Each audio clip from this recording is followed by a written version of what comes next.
कहानी दिल्ली की। जी हाँ, दिल्ली जो भारतवर्ष की राजधानी भी है।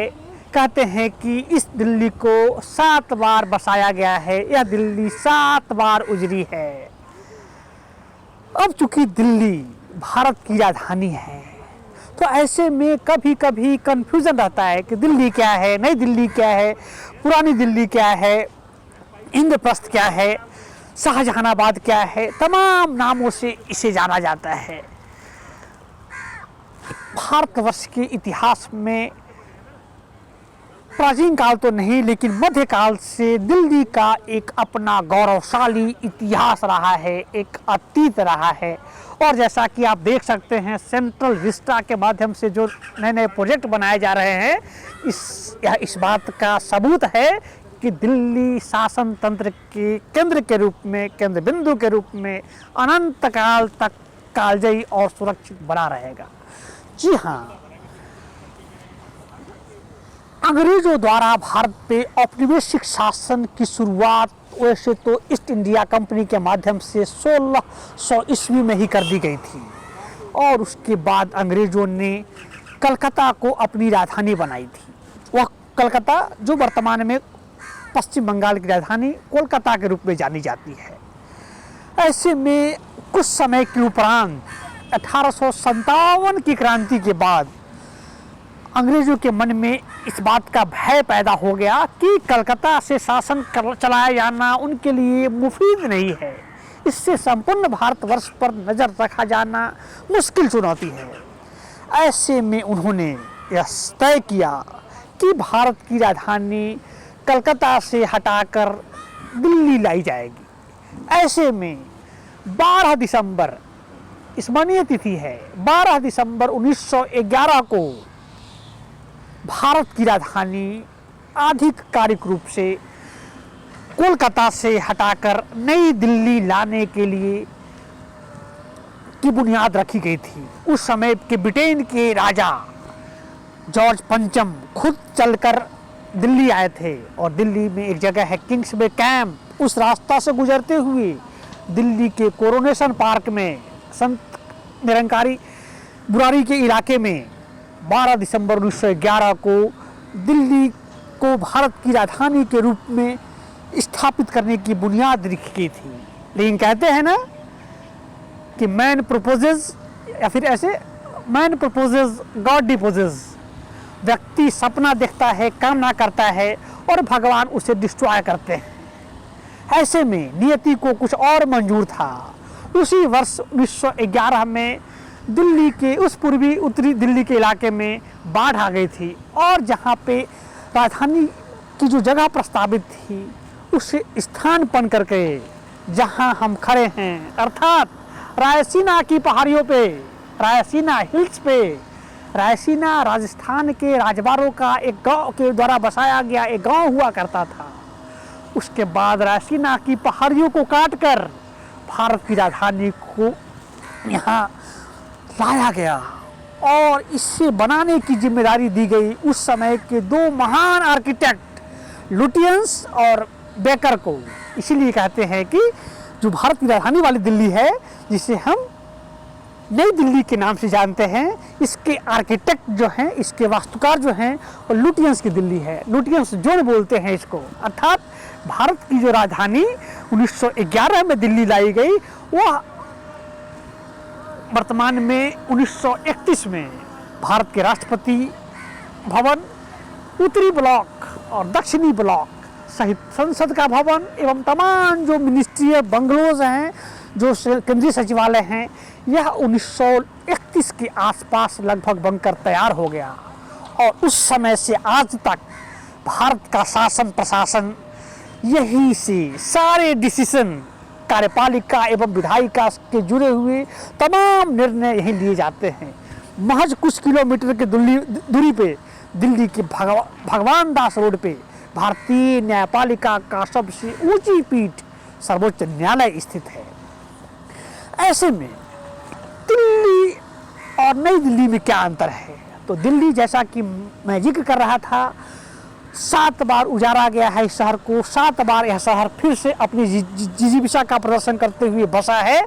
ऐसे में दिल्ली एक संघ राज्य क्षेत्र है, 1386 वर्ग किलोमीटर में स्थित GNCT government of national capital territory, जो दिल्ली संघ राज्य क्षेत्र का आधिकारिक नाम है, उसके 14 जिलों में से एक जिला है नई दिल्ली।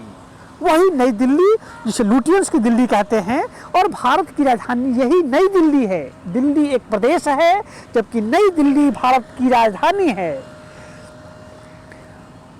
तो दिल्ली के बनाने के बारे में कहा जाता है, सतयुग की हम चर्चा करें तो कहते हैं कि महाभारत के युद्ध के दौरान जब पांडवों ने कौरवों से कहा कि मुझे आधा साम्राज्य नहीं दोगे तो 5 गांव ही दे दो, जैसा कि लिखा भी है दिनकर ने, दे दो केवल 5 ग्राम, रखो अपनी धरती तमाम, हम वही खुशी से खाएंगे।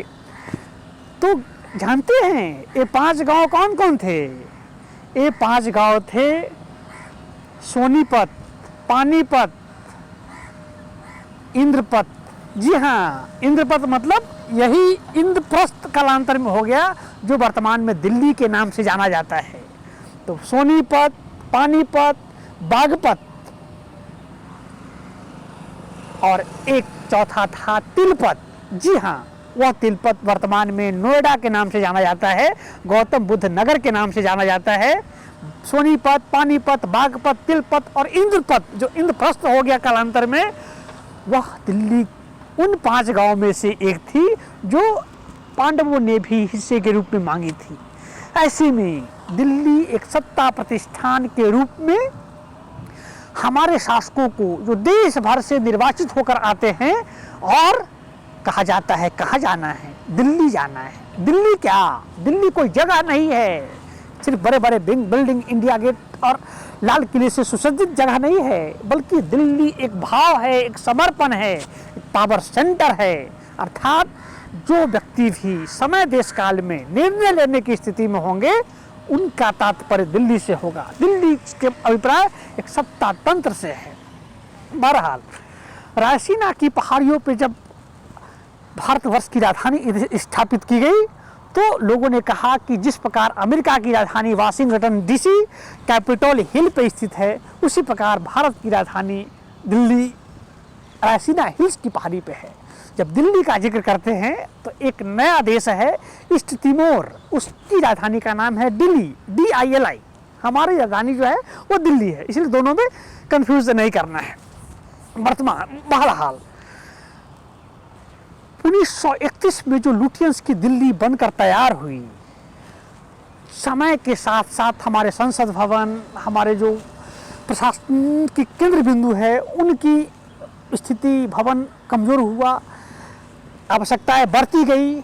ऐसे में वर्तमान सरकार ने यह निश्चित किया है, निर्धारित किया है कि 20,000 करोड़ रुपए की लागत से सेंट्रल विस्टा प्रोजेक्ट के माध्यम से नए सिरे से इस लुटियंस की दिल्ली का जीर्णोद्धार किया जाए, ताकि जो स्पेस कम है या फिर बार बार मांग चलती है कि संसद भवन का पुनर्गठन होना चाहिए, संसद सदस्यों की संख्या बढ़ाई जानी चाहिए, महिला सदस्यों को 1/3 आरक्षण दी जानी चाहिए।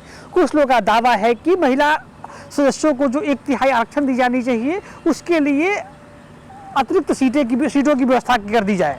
ऐसे में सेंट्रल विस्टा प्रोजेक्ट के माध्यम से उस नई दिल्ली, जो भारत की सत्ता का केंद्र रहा है, नई दिल्ली जो कि एक नई दिल्ली का एक जिला है, उससे पुनः व्यवस्थित करने के लिए, संस्थागत ढांचे को अनवरत जारी रखने के लिए इसका निर्माण कराया जा रहा है। दिल्ली के प्रशासन के लिए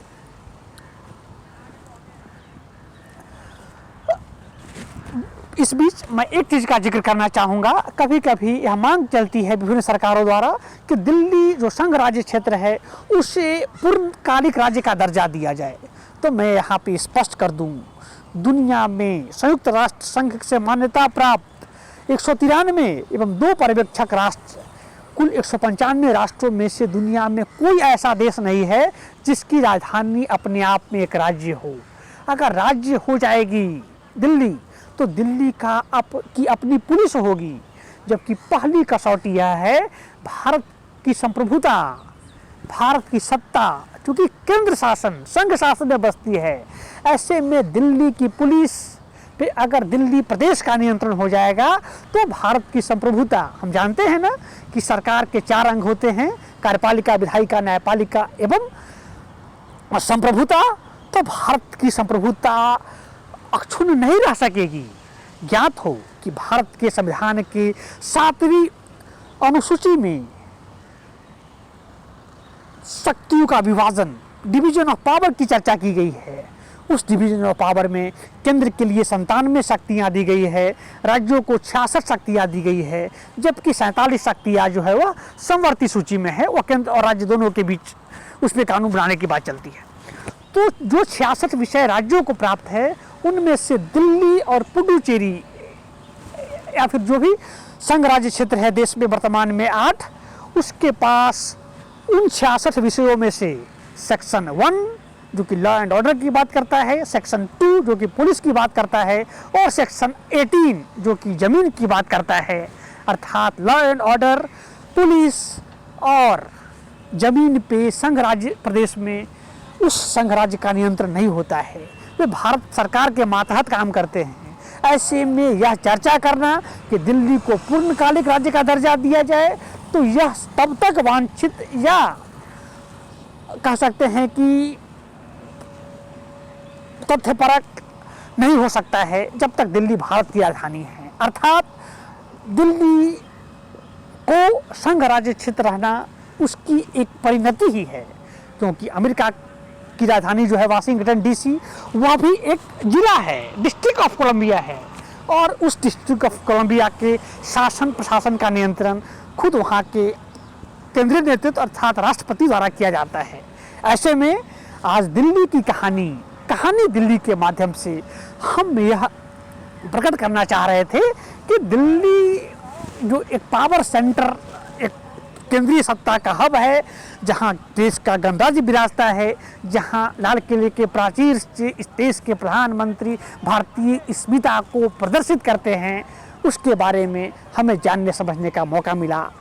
आज के लिए इतना ही, फिर मिलते हैं अगले एपिसोड में। नमस्कार, आभार।